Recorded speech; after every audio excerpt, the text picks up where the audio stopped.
Okay, well, I am in the middle of doing a bunch of little service work on the bagger.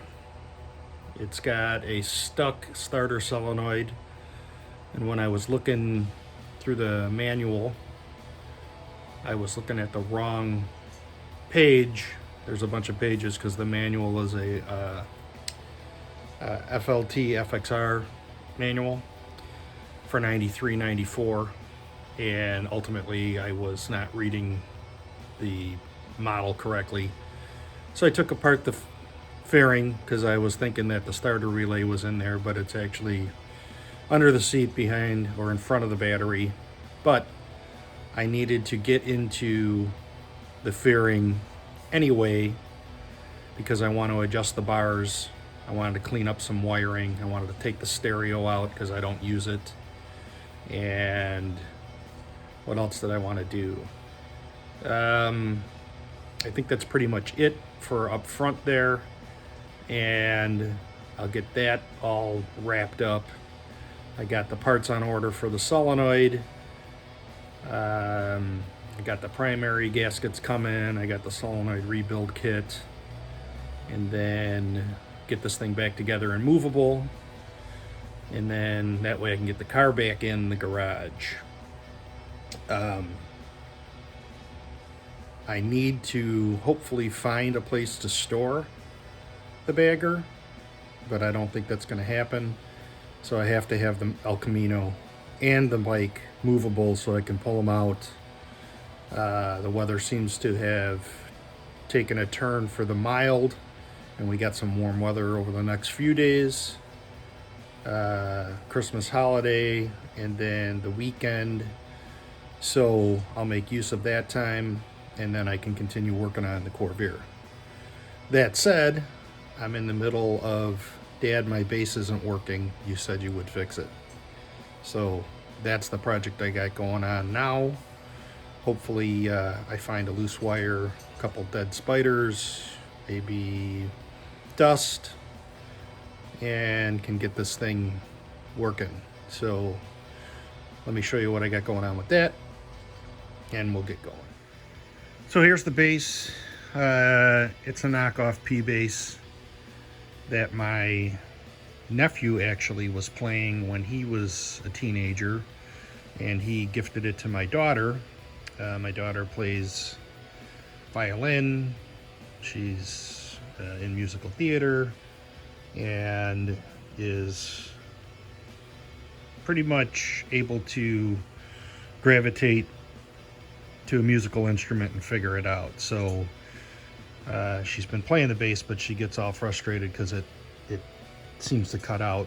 So I'm going to take off the pick guard, see what's going on with the electronics. Maybe there's a loose wire. This might have spun around, and we'll have to see. So let's get to it. Hopefully I can get this apart without having to mess with the string, so I don't have to tune it down or anything and then retune it. I'm hoping it's a quick fix. What I mean by quick fix is I'm hoping it's just dirty in there.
Okay, I think we have a successful repair.